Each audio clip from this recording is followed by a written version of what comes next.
You're watching the ProZack Project YouTube channel. So we had bought these chairs off Facebook Marketplace. Actually, not just chairs, but it was a table set, 6 chairs and a table. And if you notice the chairs, they're kind of falling apart. So what I'm going to do is show you how to take this, I'll just put my foot on here, and turn it into something more like this. It's a little wobbly, I need to actually chew a leg off because cheap chairs, they're not going to be that stable. High quality. So I'm gonna take this apart and show you the process.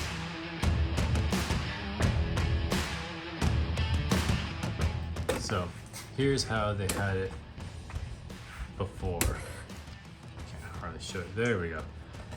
They had the dowels in there. They didn't glue it. They just shot some pin nails in there. So as you can see, that doesn't hold very well. I'm gonna pop it apart, put some glue in there, and then I'm going to pocket screw. So this is the correct pocket hole jig, and it's very simple. I think you get it for like 20 bucks, but you just clamp it down. You have the drill bit that's especially made for it, and you have the little pocket hole screws, and just screw it together and the thing holds super strong.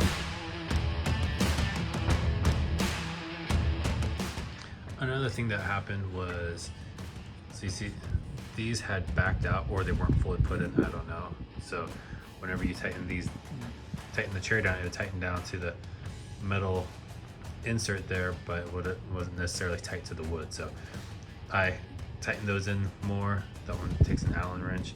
This one didn't, so I got a bolt that fit part way in there and then tightened it. Now I'm going to see if I can put the jigsaw puzzle pieces back together.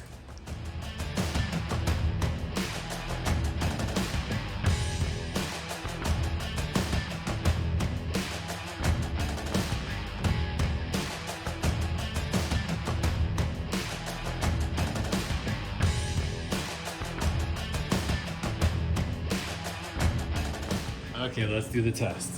So before, it wiggled around quite a bit. Now let's see here. Solid.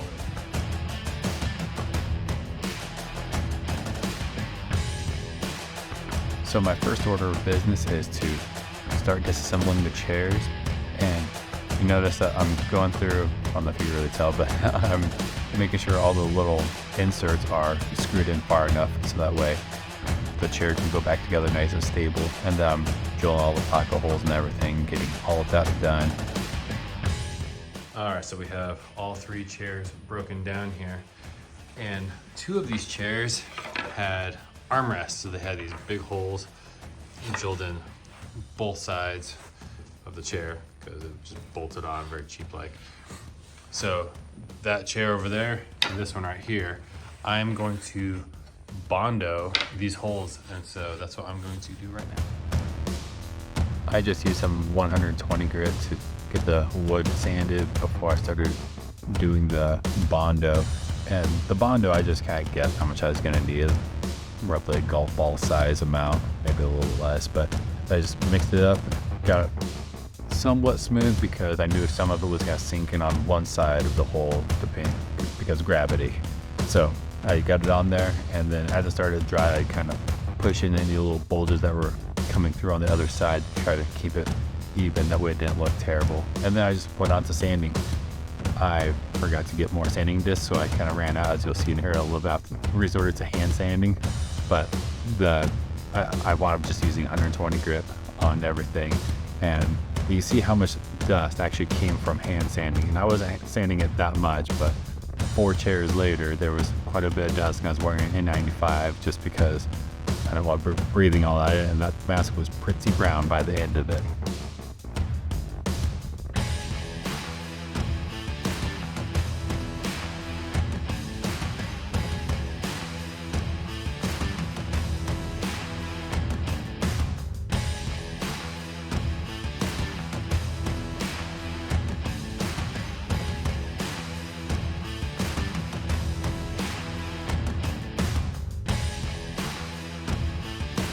And here I'm just using a blower nozzle on from my air compressor, just blowing off all the dust, because that's the easiest and best way for me to get it done. But it just kind of get the majority off, then you can go through and dust it off when you're done, rather than dusting off huge amounts of dust.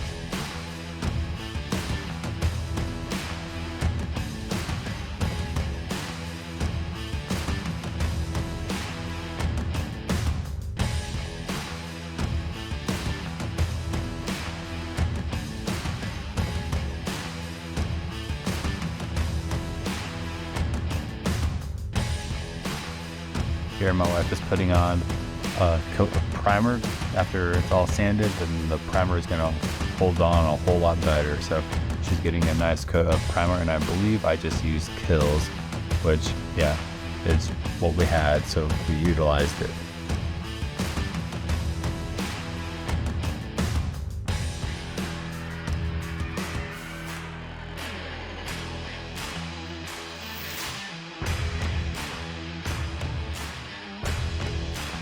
This paint that we're using is Sherwin-Williams Pro Classic, and the color is spot. We wound up having to do 2 coats on it. One coat, you can still see a bit through it, but that second coat really covered everything up nicely and looks really nice when it's all done. And we use semi-gloss, because with chairs, if you use a flat or like a satin, as it wears, there's going to be shiny spots, or if you have to scrub something, there's going to be shiny spots. So a semi-gloss will help to hide that, and the more gloss there is, the more durable it turns out to be.